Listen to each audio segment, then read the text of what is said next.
Pak Dayat. Waalaikumsalam, Pak Rijal. Gimana kabarnya Pak hari ini Pak? Alhamdulillah sehat. Alhamdulillah. Gimana Pak Rijal? Saya juga alhamdulillah sehat Pak. Semoga ketemu Pak Dayat lagi ya kita ya. Iya. Nah Pak, kemarin saya sudah observasi ya, gitu kan, di kelas Pak Dayat gitu, 1 jam pelajaran lah ya, saya membersamai Pak Dayat gitu kan ya. Nah, ada beberapa hal yang ingin saya tanyakan ini Pak di pasca observasi ini ya. Berdasarkan juga dari pra observasi yang sebelumnya sudah saya laksanakan sebelum saya observasi gitu Pak ya. Oke, nah yang pertama Pak, kira-kira nih menurut Pak Dayat setelah Pak Dayat melakukan pembelajaran di kelas ya, tujuan pembelajaran, nah sudah tercapai atau belum Pak tujuan pembelajaran? Ya, secara umum tujuan pembelajaran saya pastikan sudah tercapai Pak. Terutama pada bagian seperti siswa itu sudah mengetahui sistem gerak manusia, terus juga sudah mengetahui kelainan yang ada dalam sistem gerak manusia, dan juga yang terakhir itu bisa mereka menjabarkan bagaimana sih cara untuk membuat sistem gerak manusia atau alat gerak manusia itu sehat gitu, tidak punya kelainan dan lain-lain seperti itu. Oke, berarti secara keseluruhan sudah tercapai lah Pak ya. Saya juga waktu mengamati sih saya rasa sudah tercapai gitu Pak. Nah lalu yang kedua Pak, area pengembangan ini. Nah waktu itu kan pas lagi terobservasi itu ada beberapa yang Bapak sampaikan ke saya mengenai area pengembangan ini ya. Iya, betul. Lalu menurut Bapak nih kira-kira dari setelah Bapak melakukan pembelajaran gitu ya, area pengembangannya sudah tercapai belum Pak? Untuk beberapa poin sudah, tapi ada yang belum. Ya, kemarin itu untuk area pengembangan dari model pembelajaran saya rasa sudah tercapai, karena model yang saya lakukan itu problem based learning, ya kan, mengangkat sebuah masalah di mana banyak sekali sekarang anak-anak yang tidak hanya usia tua tapi usia muda juga banyak kelainan pada sistem geraknya, sudah ada yang dari otot lah, yang dari tulang dan lain-lain gitu.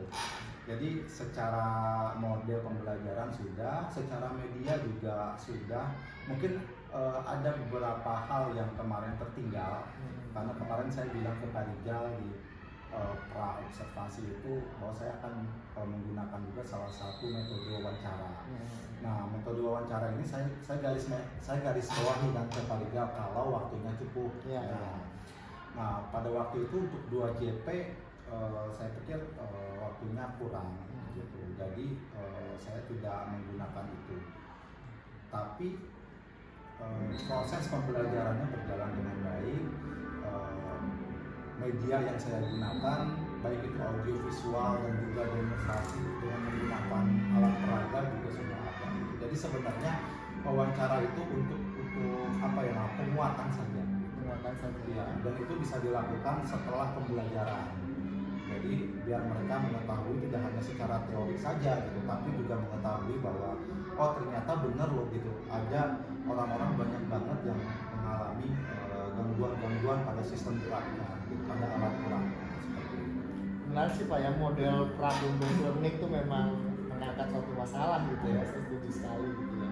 Nah, kira-kira Pak, menurut Bapak nih ya, tadi juga sudah disampaikan apa yang masih ada yang miss gitu kan ya. Kira-kira ke depannya nih Pak, ya, ke depannya untuk pembelajaran berikutnya gitu, untuk area pengembangan apa yang ingin Bapak kembangkan? Iya, mungkin lebih ke manajemen waktu kali ya. Itu kan salah satu kelemahan yang sudah saya sampaikan juga ke Mas Rijal, bahwa kalau misalkan di kelas itu secara teoritisnya kita sudah buat lesson plan, ya kan. Cuman kan pada saat praktiknya ada aja hal-hal yang kadang tidak terduga gitu, yang membuat beberapa bagian mungkin harus kita pangkas gitu, atau mungkin juga beberapa bagian harus kita tambahin ya. Jadi saya belum dapat untuk manajemen waktu yang benar-benar real gitu, sesuai dengan lesson plan yang ada. Tapi saya selalu coba usahakan bahwa itu tidak melenceng dari lesson plan. Paling dari segi waktu aja yang kadang lebih. Apalagi kalau misalkan modelnya itu model yang berbasis problem atau project, di mana siswa itu kan kadang harus mempresentasikan atau harus mendemonstrasikan. Nah, di sanalah hal-hal yang tidak terduga itu kadang terjadi. Memang manajemen waktu itu penting banget ya Pak ya, supaya pembelajaran itu bisa lebih maksimal gitu. Nah, kira-kira menurut Pak Dayat nih antusiasme dari peserta didik waktu pembelajaran bagaimana Pak? Iya, awal-awalnya khawatir ya karena jarang banget itu mengajar ada Mr. Rijal di dalam ngeliatin gitu kan untuk anak-anak gitu. Tentu mereka tidak se-enjoy biasanya karena ada meskipun Pak Rijal guru di sini tapi kan baru pertama kali mereka belajar didampingi gitu ya sama guru lain selain saya di dalam kelas gitu. Tapi ternyata dalam prosesnya antusias mereka bisa bertahap gitu, bertahap.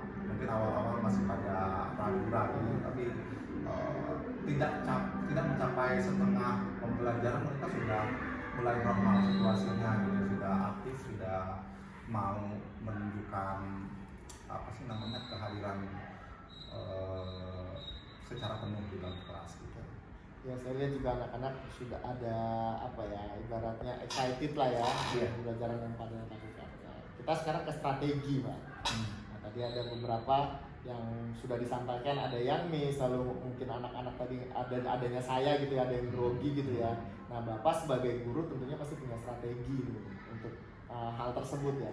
Bisa diceritakan Pak strategi apa yang Bapak gunakan pada saat pembelajaran kemarin? Ya, kalau untuk strategi saya masih bingung untuk strategi sama pendekatan gitu ya. Mungkin itu bagian yang tak terpisahkan, termasuk juga sebenarnya metode yang digunakan juga kan bagian dari strategi. Kalau dari saya pribadi untuk yang kemarin pada proses pembelajarannya, strategi yang saya gunakan ya lebih kepada pendekatan secara komunikasi aja. Untuk strateginya, terus lebih ke tanya jawab gitu, dan diselingi dengan beberapa ice breaking atau sesuatu yang bisa membuat mereka semangat. Salah satunya juga saya melakukan salah satu teknik stop kemarin itu juga untuk membuat mereka lebih tenang gitu. Karena ya balik lagi ya, kadang kan siswa itu untuk sesuatu hal baru kadang antusias, kadang juga tegang atau kurang takut atau bagaimana gitu. Seperti itu sih.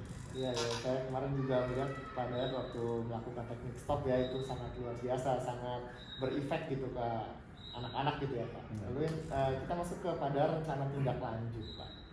Nah untuk kedepannya setelah Bapak melakukan pembelajaran kemarin, kedepannya tuh kira-kira apa nih Pak yang bisa Bapak lakukan supaya pembelajaran bisa lebih maksimal lagi ke depannya? Iya, banyak hal sepertinya yang ingin saya lakukan untuk kedepannya, termasuk tadi kan yang wawancara tuh belum gitu. Itu kan sebagai penguatan. Jadi saya ingin siswa itu atau murid itu mewawancarai orang tuanya di rumah.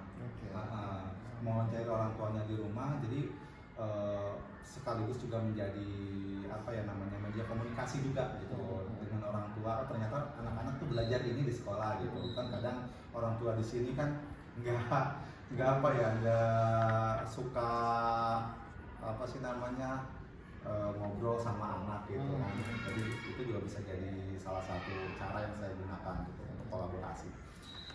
Terus juga harapan saya sih, saya ingin mendatangkan gitu, cuman sayangnya nggak ada orang tua yang dokter. Jadi untuk mendatangkan narasumber yang memang berhubungan langsung dengan itu gitu. Cuman ya itu untuk tindak lanjutnya kayaknya itu enggak, itu cuma harapan saya aja. Untuk tindak lanjutnya tadi ya saya ingin dari segi manajemen waktu diperbaiki, terus dengan wawancara itu jadi pelaksanaan yang harus dilaksanakan untuk semakin menguatkan mereka gitu dalam proses pembelajaran.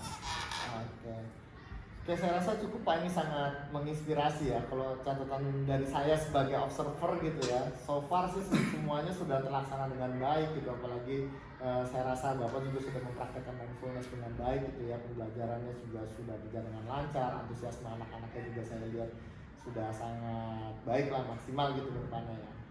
Saya rasa sudah cukup tadi apa yang Bapak sampaikan juga sudah sangat baik. Terima kasih Pak Dayat Sama-sama. atas kerjasamanya. Iya, senang bisa belajar bareng sama Pak Dayat. Senang, saya juga bisa diobservasi sama Mr. Wijaya. Terima kasih ya Pak. Ya, saling belajar kita ya Pak. Oke, sip.